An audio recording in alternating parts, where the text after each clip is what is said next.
के आप सभी का बच्चों की तरह पालन पोषण कर रही हूँ। मैं तब भी थी जब आप लोग नहीं थे, और मैं तब भी रहूंगी जब आप लोग नहीं रहेंगे। पर अब ऐसा लगता है कि मैं थक रही हूँ। आपकी धरती माँ थक रही है। रसायनों का छिड़काव, रासायनिक खाद और इन सब के कारण पानी एवं हवा में जहरीलापन, यही कारण है कि मैं थक रही हूँ। क्या आप जानते हैं कि इन रसायनों के जहरीलेपन से मेरी मिट्टी वैसे ही जलती है जैसे आपके शरीर पर कोई तेजाब डाल दे। लगता है मेरे बच्चों को मेरे दुख का अंदाजा नहीं है। मेरी मिट्टी बंजर हो रही है।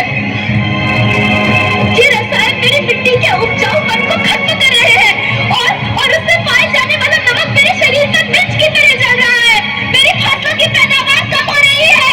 मैं धीरे धीरे और थक रही हूँ।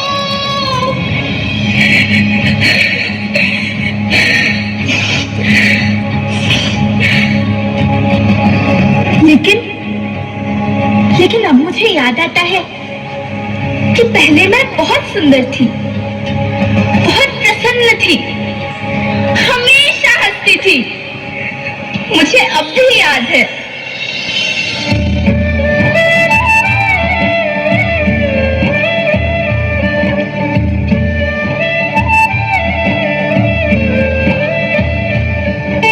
मैं तुम्हारी माँ सुंदर क्यों ना होती, मुझे तो सुंदर होना ही था, क्योंकि बीते जमाने में आप मेरे बच्चे ही तो अपनी माँ के रखवाले थे। आप लोग प्राकृतिक खेती करते थे, और फिर हमारी सभ्यता में तो प्रार्थना भी धरती कल्याण की है। ओम द्यौः शांति, अंतरिक्षः शांति, पृथ्वी शांति, औषधयः शांति, वनस्पतयः शांति। ओम शांति शांति शांति से मनुष्य धरती की गोद में रहता आया है। लेकिन आज मैं आपसे पूछती हूँ कि आपने इसके बदले धरती माँ को क्या दिया? ये जहरीले रसायन, प्राकृतिक खाद जो मिट्टी को बंजर कर रहे हैं, उर्वरकता को बर्बाद कर रहे हैं। आप अच्छी पैदावार के लालच में जो रासायनिक खाद अपने खेतों में डाल रहे हैं, वो अभी तो लाभ देगी, लेकिन लंबे समय में उसी रासायनिक खाद का नुकसान भी है।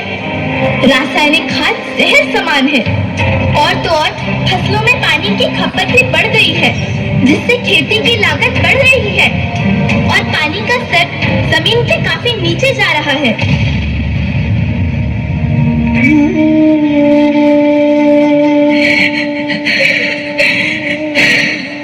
बच्चों, मैं तुम्हारी माँ हूँ। मैंने तुम्हें सुख से जीने के लिए पर्याप्त संसाधन दिए हैं, पर तुम्हारे लालच की पूर्ति के लिए नहीं दिए। ऐसा लगता है कि थोड़ी सी अधिक पैदावार और अपने लालच के लिए आप सब अपनी अगली पीढ़ी, अपने बच्चे के भविष्य के बारे में सोचना भूल गए हैं। सोचो, क्या तुम अपने बच्चों को ऐसे खेत देना चाहते हो जो बंजर हो? लेकिन धरती माँ आपको सुरक्षित और प्रसन्न रखने का उपाय क्या है? धरती एक, परिवार एक, भविष्य एक। इस मूल मंत्र को आत्मसात कर लो। प्राकृतिक संसाधन को बचाओ, प्राकृतिक खेती को अपनाओ और परंपरागत देसी पद्धति से, जैसे गो आधारित उत्पाद, जीवामृत, बीजामृत, पंचगव्य, छाछ का उपयोग करो, ताकि मिट्टी की उत्पादकता बनी रहे। हम रासायनिक खाद्य का प्रयोग नहीं करेंगे। हम प्राकृतिक खाद्य का उपयोग करेंगे। हम प्राकृतिक और परंपरागत तरीके से खेती करेंगे। हम जल और वायु को प्रदूषित नहीं करेंगे और पेड़ पौधों को